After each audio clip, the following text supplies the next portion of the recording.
Voilà, c'est un bonheur aussi de pouvoir ouvrir maintenant la parole de Dieu. Nous en avons besoin pour nous conduire vraiment sur les chemins d'une vraie consécration. Et nous allons méditer ensemble sur un personnage de la Bible qui, en effet, a ouvert sa vie au Seigneur à un moment important et ça a apporté de beaux fruits. Je vous invite à lire dans le livre des Actes, au chapitre 9, les versets 10 à 19. Nous parlons d'un chrétien qui s'appelle Ananias. Il habitait à Damas et il intervient dans l'histoire biblique à un moment où Dieu a choisi d'intervenir dans la vie d'un persécuteur de l'Évangile, Saul de Tarse, qui deviendra Paul. Et donc, Ananias aura un rôle à ce moment crucial. Et nous lisons cela. Alors, juste une petite remarque. Dans toute la suite, je vais parler de Paul plutôt que de Saul. Saul, c'était le nom juif de ce personnage que nous connaissons bien. Il avait aussi un nom grec qui était Paul. Et dans le livre des Actes, on l'appelle Paul à partir du moment où il se tourne vers les nations. Donc c'était le nom international de Saul de Tarse. Mais voilà, c'était plus facile pour moi de dire Paul plutôt que de dire Saul. Voilà, donc nous lisons dans Actes chapitre 9 à partir du verset 10. Donc il y avait à Damas un disciple du nom d'Ananias. Le Seigneur lui dit dans une vision, « Ananias !» Il répondit, « Me voici, Seigneur. » Et le Seigneur lui dit, « Lève-toi, va dans la rue appelée la droite et cherche dans la maison de Judas un nommé Saul de Tarse. Car il prie et il a vu en vision un homme du nom d'Ananias qui entrait, lui imposait les mains afin qu'il recouvre la vue. » Ananias répondit, « Seigneur, mais j'ai entendu dire par beaucoup combien de mal cet homme a fait à tes saints dans Jérusalem. Et il a ici, de la part des principaux sacrificateurs, le pouvoir de lier tous ceux qui invoquent ton nom. » Mais le Seigneur lui dit, « Va, car cet homme est pour moi un instrument de choix, afin de porter mon nom devant les nations, les rois et devant les fils d'Israël. Et je lui montrerai combien il faudra qu'il souffre pour mon nom. » Ananias partit, et lorsqu'il fut arrivé dans la maison, il imposa les mains à Saul et dit, « Saul, mon frère, le Seigneur Jésus qui t'est apparu sur le chemin sur lequel tu venais m'a envoyé pour que tu recouvres la vue et que tu sois rempli d'Esprit Saint. » Au même moment, il tomba de ses yeux comme des écailles et il recouvra la vue. Il se leva, fut baptisé, et après avoir pris de la nourriture, il retrouva ses forces. Il resta quelques jours avec les disciples qui étaient à Damas, et aussitôt, il se mit à prêcher Jésus dans les synagogues en disant que c'était le Fils de Dieu. Et juste encore au chapitre 22 du livre des Actes, un moment où Paul raconte cet épisode avec ses mots à lui. Là, c'était Luc qui parlait. Et donc, acte 22, verset 12, il dit « Or, un certain Ananias, homme pieux selon la loi, et de qui tous les Juifs de Damas rendaient un bon témoignage, vint se présenter à moi et me dit « Saul, mon frère, recouvre la vue. » À l'heure même, je recouvrai la vue et je le vis. Et il dit « Le Dieu de nos pères t'a destiné à connaître sa volonté, à voir le juste et à entendre les paroles de sa bouche. Car tu seras son témoin, devant tous les hommes, de tout ce que tu as vu et entendu. Et maintenant, pourquoi tardes-tu ? Lève-toi, sois baptisé et lavé de tes péchés, en invoquant son nom. » Jusqu'ici, notre lecture. On ne sait pas grand-chose d'Ananias, mais ce que l'on sait de lui compte, car il fait partie des gens qui ont su, à un moment donné, être présents au rendez-vous de Dieu pour eux.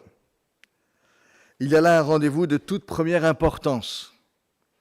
Paul, le persécuteur de l'Église, vient d'être terrassé par une apparition du Christ ressuscité et glorifié sur la route de Damas. Le choc a été immense. Paul s'est retrouvé à terre. Ébloui par la force de sa vision du Christ, il est maintenant aveugle, vulnérable, dépendant. Il doit reconnaître qu'il a fait totalement fausse route. Voulant servir Dieu, il s'est opposé à lui. Jésus, qu'il refusait, lui est apparu comme vivant, ressuscité, exalté, dans la gloire. Dieu pourtant voit plus loin pour cet homme en plein désarroi, qui doit tout reconstruire dans sa tête. Mais tout reste à faire. Et la première étape vitale est d'intégrer Paul comme frère dans l'Église dont il a été jusque-là l'ennemi juré et le persécuteur. Pour honorer ce rendez-vous tellement important, il a fallu un homme aux qualités de cœur évidentes. Et c'est ce qu'a été Ananias. Ananias, ou la vraie fraternité. Un commentateur n'hésite pas à appeler Ananias l'un des héros oubliés de l'Église primitive. La fraternité. C'est difficile de bien en parler. Parce que la fraternité, c'est d'un côté un idéal, porteur de beaucoup de rêves, et auquel tout le monde aspire, on aspire tous à la fraternité. Et d'un autre côté, c'est aussi parfois une réalité concrète quand même assez heurtée. La fraternité, c'est magnifique à bien vivre, mais c'est déchirant lorsqu'elle est contredite là où on l'attendrait. Il faut quand même mesurer ce contraste. La fraternité, c'est comme ce qu'on disait autrefois du magasin à la Samaritaine. On y trouve tout. L'idéal, les gestes magnifiques, et aussi parfois des petitesses et des déceptions. Ce qui se vit bien sans qu'on le mesure toujours, il y a une fraternité régulière qui fait du bien, mais qu'on oublie presque tellement ça semble naturel. Les grands moments qui vous laissent sans voix, les grands abîmes où l'on désespère de tout. Il y a de tout cela autour de la fraternité. C'est juste bien de nous en rappeler. Et pourtant, c'est à cet objectif que la Bible nous appelle. C'est à cette aventure qu'elle nous convie, c'est un appel qui nous est adressé.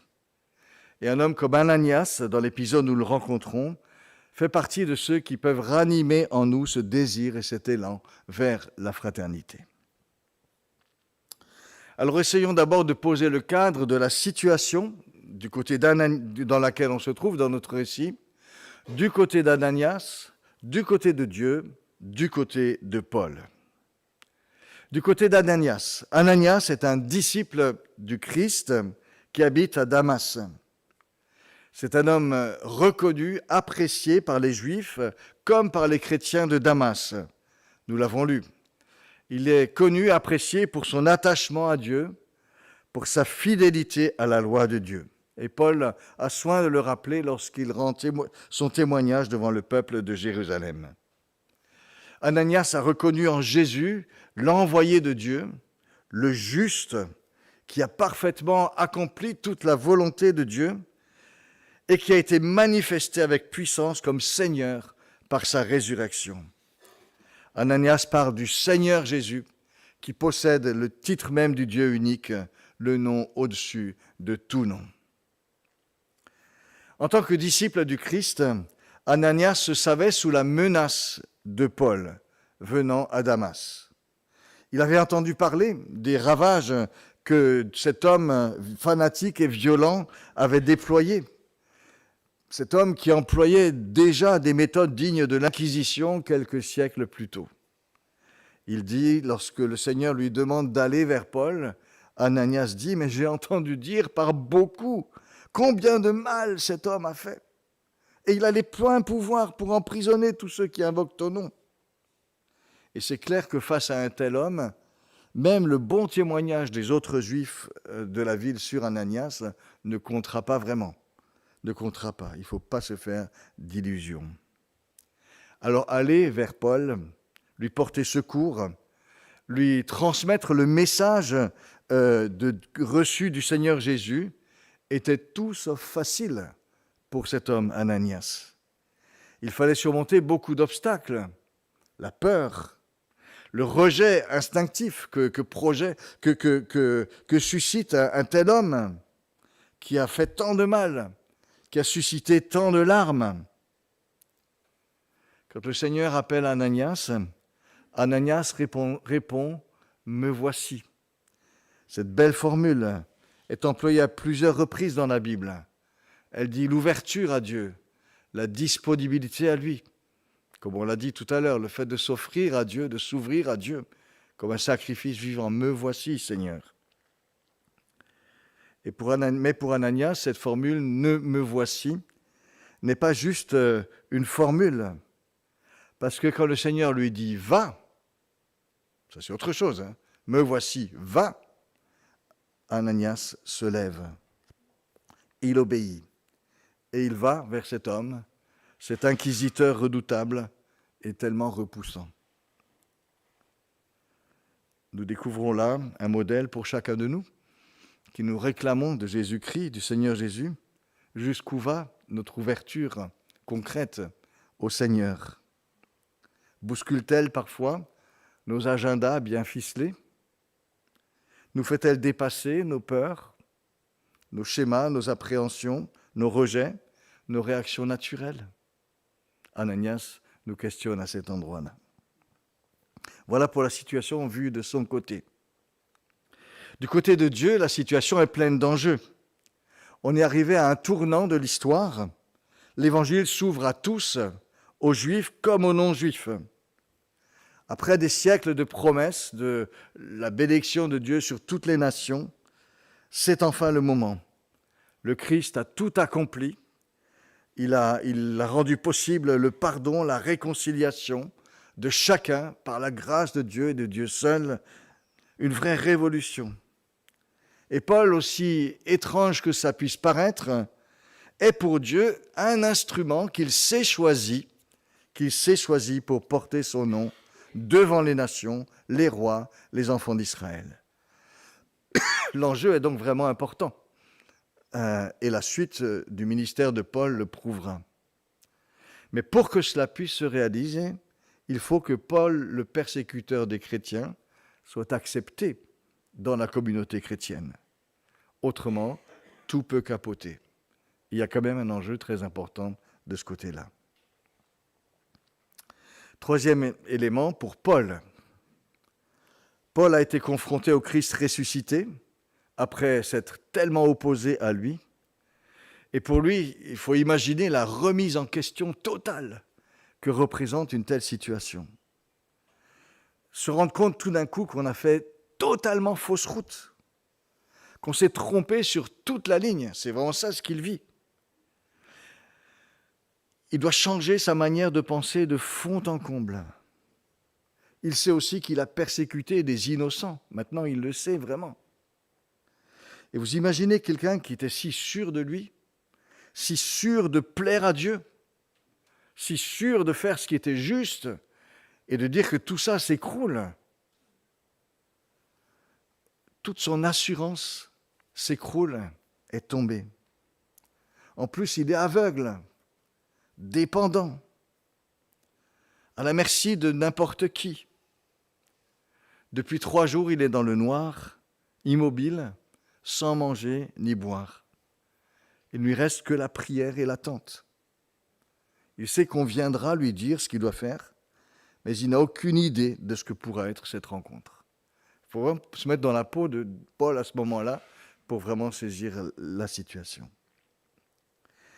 Et lorsqu'Ananias frappe à la porte et entre dans la pièce, Paul n'a qu'un moyen pour capter ce qui se passe. Le seul moyen qu'il a, c'est ses oreilles. C'est tout. Il entend des pas qui s'approchent. Il entend une voix qui l'appelle. Son nom est prononcé. Et immédiatement, ce nom est suivi d'un mot inoubliable qui restera gravé à tout jamais dans sa mémoire et dans son cœur. Saul, mon frère, le Seigneur Jésus t'est apparu. Et au même moment, il sent 2 mains qui se posent sur lui, sur sa tête, comme pour confirmer la chaleur de ses paroles, comme pour en souligner la vérité. Saul, mon frère. Les premiers mots que le persécuteur des chrétiens entend de la part d'un chrétien au lendemain de sa conversion sont ces mots de fraternité. Et lorsque des années après Paul en parle, il ne peut s'empêcher de les rappeler. C'est lui qui l'a dit à Luc, c'est pour ça que ça figure dans le récit du chapitre 9. Mais j'ai voulu vous lire aussi ce qu'il a dit tout à la fin de son ministère, lorsqu'il rend son témoignage à tout le monde à Jérusalem. Il se rappelle de ces mots, « Seul mon frère ». Des années après, c'est dire que ces mots ont compté. Ils ont été un message bouleversant, une émotion profonde, un fondement aussi pour se relever, un jalon vital pour se reconstruire. Ils ont compté ces mots, et ils disent le miracle de la fraternité chrétienne, le miracle de ce qu'elle produit. Elle vous relève quelqu'un, elle restaure, elle intègre, elle fortifie, elle réconcilie. Mais le miracle aussi de son jaillissement et de sa source profonde. Ananias avait tremblé devant Paul et avec raison. Ananias avait souffert d'apprendre que ses frères et sœurs avaient été emprisonnés. Rien ne l'attirait vers cet homme. Et pourtant, en venant vers lui, il est capable de lui dire « mon frère ». Avant d'avoir entendu de Paul le regret de ce qu'il avait fait. Avant d'avoir fait passer à l'ancien tortionnaire un examen de contrition ou une bonne période de mise à l'épreuve. D'emblée, ce sont de nouveaux sentiments qui s'expriment. Pourquoi ? Parce qu'il sait que Paul a reconnu Jésus comme le Christ. Il sait que Paul a reconnu Jésus comme le Christ. Et désormais, il y a quelque chose qui sort de son cœur. Un lien s'établit plus fort que les anciennes préventions. Et ça nous rappelle que la source de la fraternité chrétienne est quelque chose qui ne vient pas de nous. Quelque chose qui ne vient pas de nous. C'est une solidarité qui n'est pas d'abord réfléchie, mais qui est donnée. Elle est créée par le lien fondamental à Jésus-Christ et par l'œuvre de l'Esprit de Dieu dans les profondeurs de notre être. Paul dira, appliquez-vous à conserver l'unité de l'Esprit, c'est-à-dire l'unité que crée l'Esprit Saint par le lien de la paix. L'unité est d'abord créée par l'Esprit de Dieu et il nous faut ensuite veiller à la conserver, à l'entretenir dans des relations harmonieuses de paix. Et ça nous rappelle que la fraternité chrétienne a un côté miraculeux, est un miracle. Alors on le constate d'ailleurs. Si vous allez en vacances n'importe où qu'on aille dans le monde, quand on rencontre des chrétiens, tout d'un coup on se sent lié à eux. Qu'on parle ou non la même langue, qu'on connaisse ou non la culture des gens, un lien existe, il y a quelque chose qui est là, qui est donné. Ça fait un bien immense quand on le vit. Et c'est extraordinaire, d'ailleurs, pour quelqu'un qui est seul, dépaysé, un jeune qui va quelque part, qui est tout seul dans une ville, il peut découvrir des chrétiens avec un lien qui existe. Il y a un miracle de la fraternité. Et je dirais que c'est vrai aussi dans l'Église localement, là où on se connaît plus. On peut reconnaître humblement, honnêtement, qu'on ne se serait pas forcément choisis les uns les autres sur la base des simples préférences personnelles. Et pourtant, il y a quelque chose de plus fort qui nous unit. Ça, c'est l'œuvre de Dieu. La fraternité, donc, vraiment un miracle que Dieu crée. Mais en même temps, ce miracle n'est pas un automatisme qui nous laisserait passifs. Ananias a dû en prendre sur lui pour aller vers Paul. Il lui a fallu donner une place dans son programme.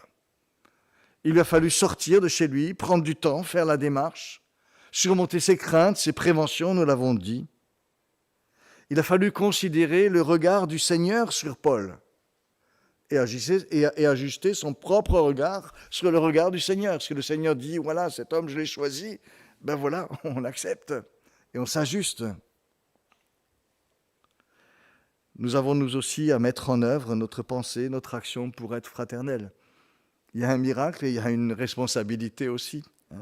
Sortir de notre bulle, sortir de nos programmes, faire un pas vers, chercher les gestes, les mots qui pourront faire du bien.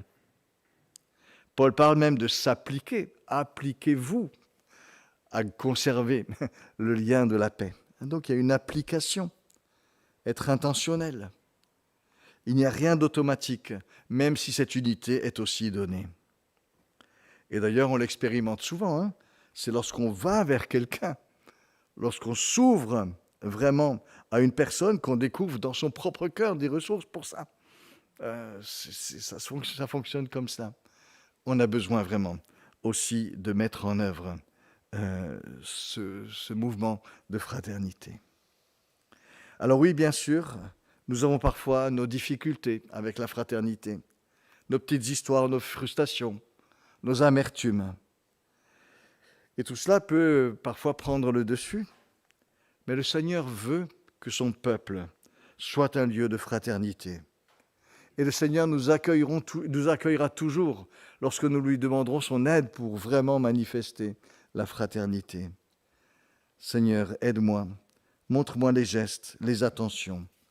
Ça fait aussi partie de l'offrande de nous-mêmes à vivre au quotidien. Quels sont maintenant les enjeux de la fraternité? Pourquoi travailler à la fraternité? Pourquoi lui consacrer nos efforts? L'enjeu est important et il me semble qu'il s'exprime par une question. Quel monde construisons-nous? Vous savez que la fraternité fait partie de la devise de notre pays.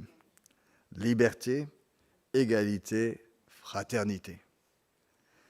Et malheureusement, la fraternité est souvent la dernière à être mise en œuvre. D'abord l'économique, le politique, et s'il reste quelques miettes, on servira la fraternité.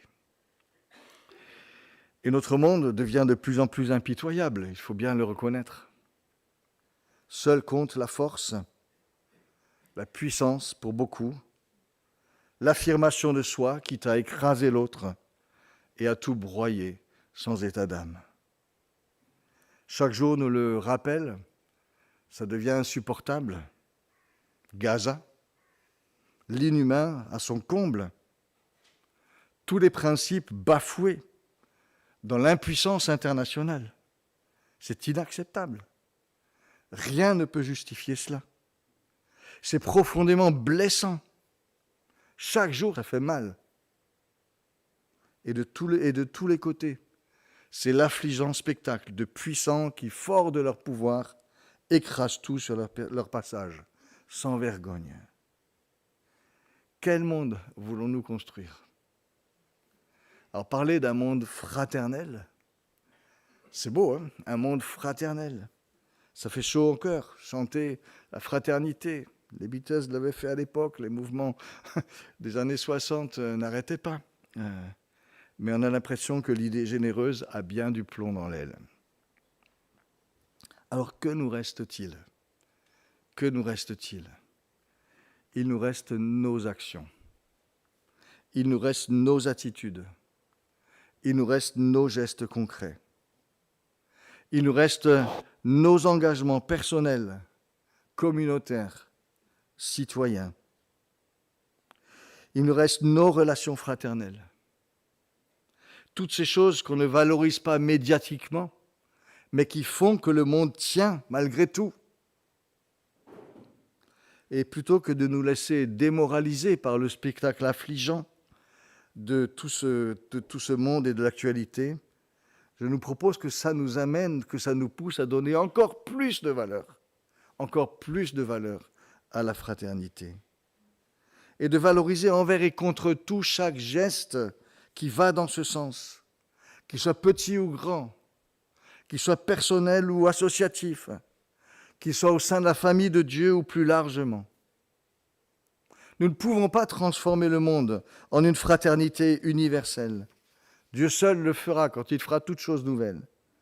Mais nous pouvons participer à notre échelle à la réalité d'un monde plus fraternel au moins. Et pour cela, Le monde a besoin de nous, de chacun de nous, là où nous sommes, dans des gestes simples mais concrets. J'ai reçu cette semaine des photos de l'association Tahadi, que nous connaissons bien, qui travaille au Liban.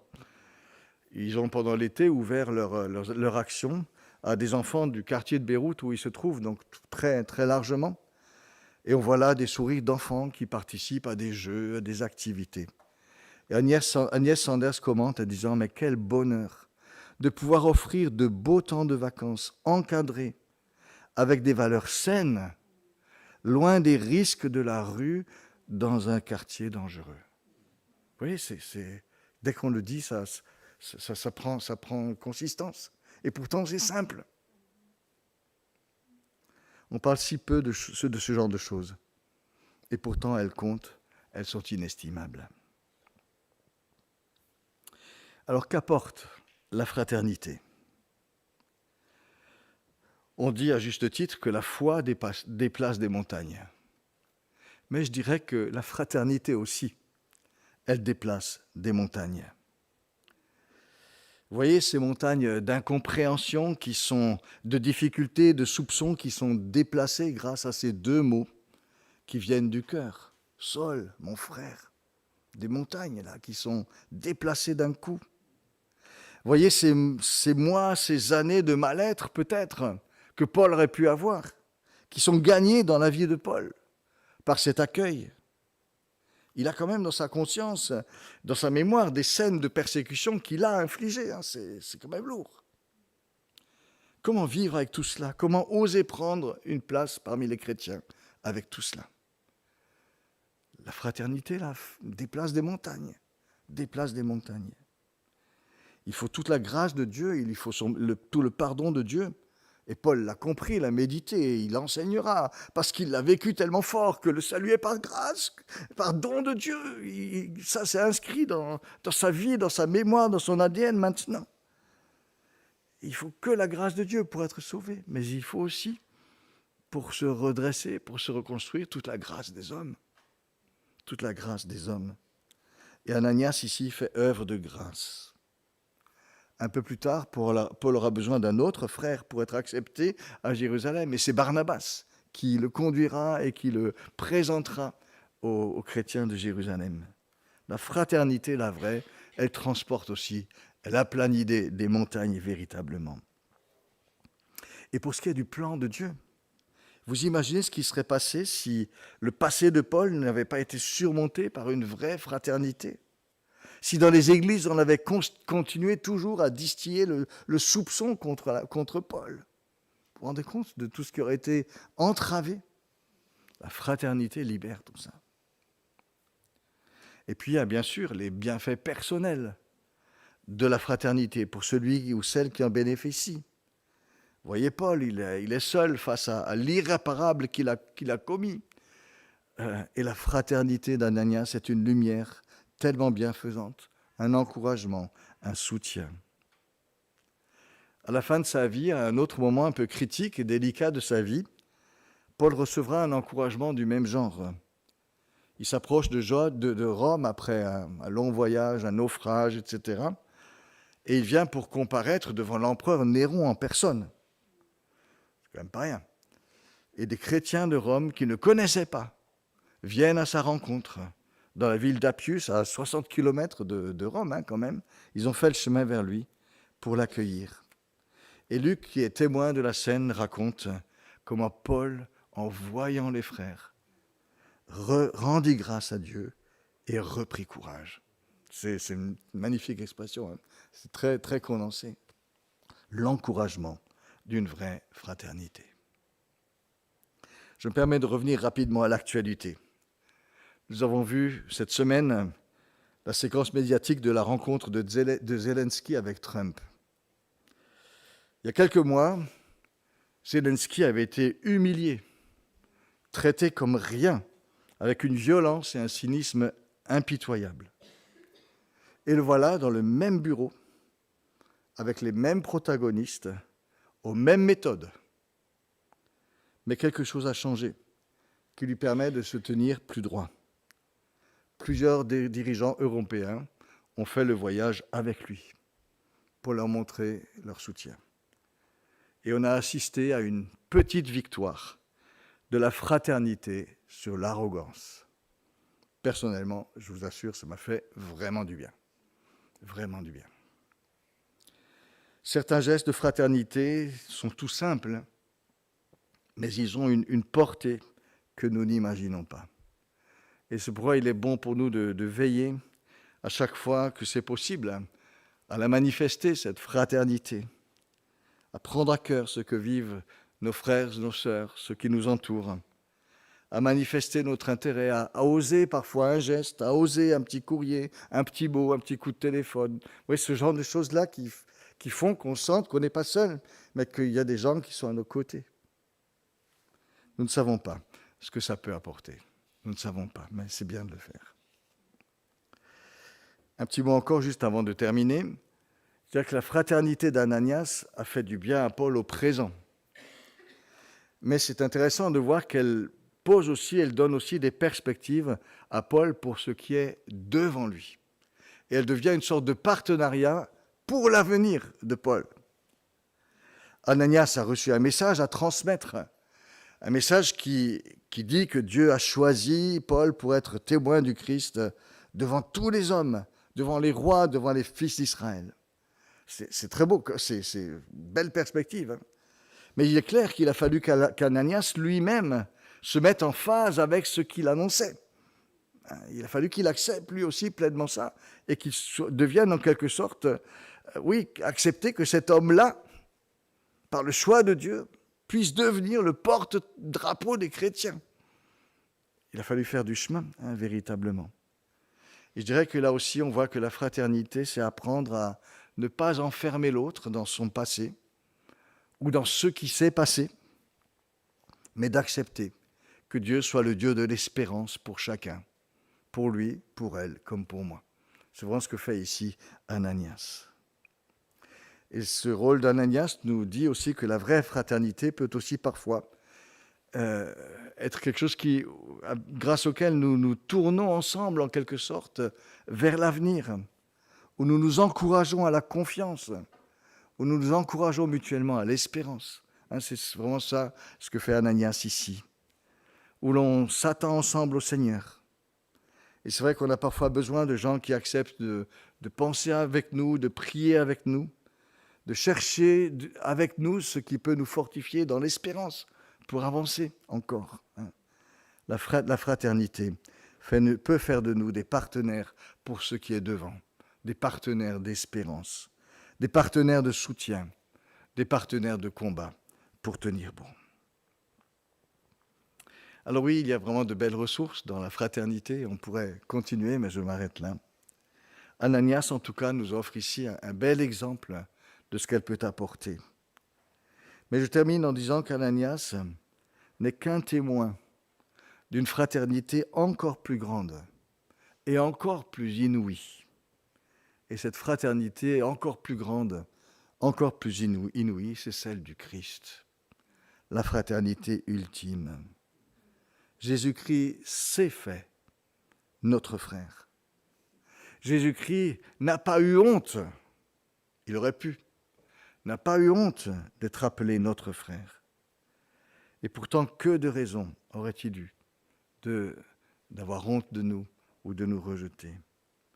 Lui qui était le Seigneur, le Créateur, le Seigneur bafoué, délaissé par l'humanité, a choisi de venir vers nous en frère. Il a choisi de venir vers nous en frère. Il a partagé notre condition.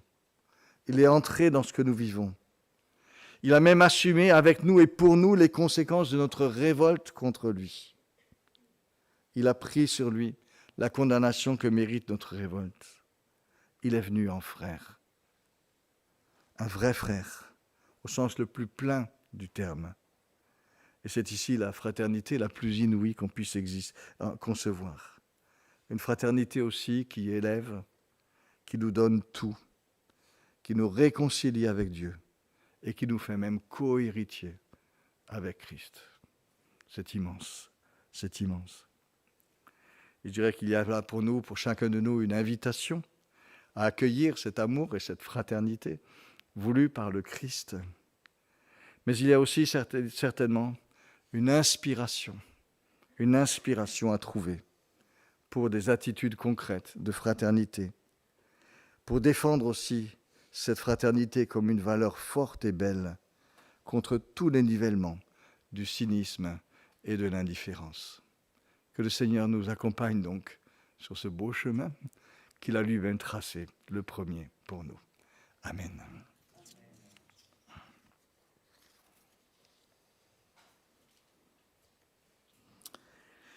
Voilà, je vous invite, si vous voulez bien, à prolonger maintenant cette méditation par une prière. C'est en fait un cantique qu'on chante assez régulièrement après une prédication. Jésus soit le centre. Mais ça nous rappelle que celui qui doit nous inspirer et qui nous inspire toujours, c'est le Seigneur lui-même. Et c'est pour ça que je vous propose qu'en relation avec cette réflexion sur la fraternité, on chante encore une fois de plus. Et ça va aussi dans le sens de nous ouvrir vraiment au Seigneur. Jésus soit le centre et soit celui qui m'anime, qui me guide, qui me fortifie pour entrer dans ces chemins. Je vous invite à vous lever.